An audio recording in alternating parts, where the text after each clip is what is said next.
Qasim Tokayev won a landslide victory in a snap presidential election last Sunday and was sworn in on Saturday as Kazakhstan's president at an inauguration ceremony in the capital Astana.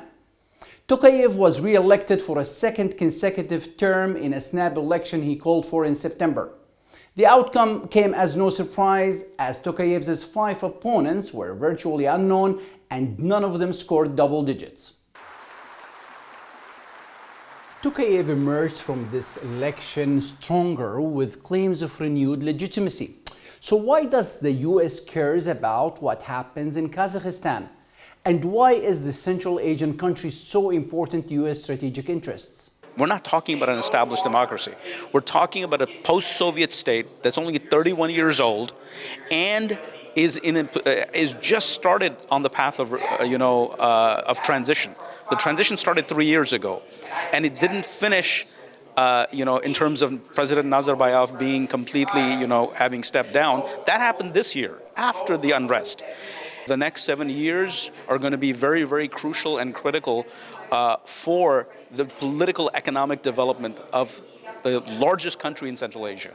Geographically and geopolitically, Kazakhstan sits in a strategic location.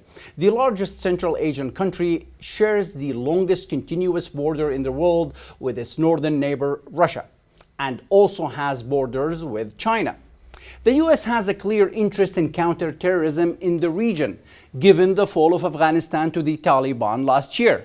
Kazakhstan is rich in natural resources and located at the crossroads of important trade routes. With the war still raging in Ukraine and crippling sanctions imposed on Russia as a result of its invasion of its neighbor, the world, especially Western European countries, are thirsting for a replacement to Russia's gas and oil, making Kazakhstan a lucrative and attractive option.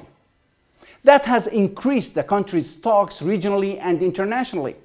Astana also has close security and economic partnership with Moscow. For instance, transit Kazakh's oil is only possible through Russia's pipelines. Moscow came to his aid during the protests earlier this year at his request.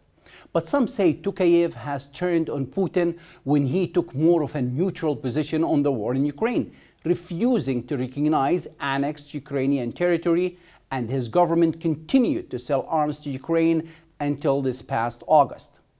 With his power secured and Russia distracted by the war, Tokayev may take this opportunity to realign his country's interests and work to carve a new political course for his country.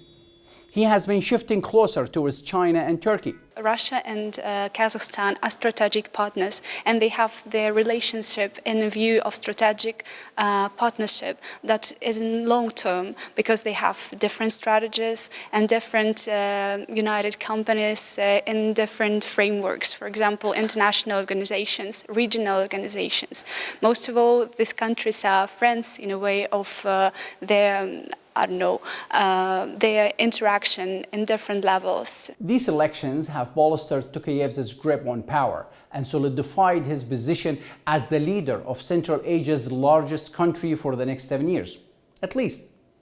The election was a defining moment in the history of this republic, which was founded 31 years ago after the collapse of the Soviet Union.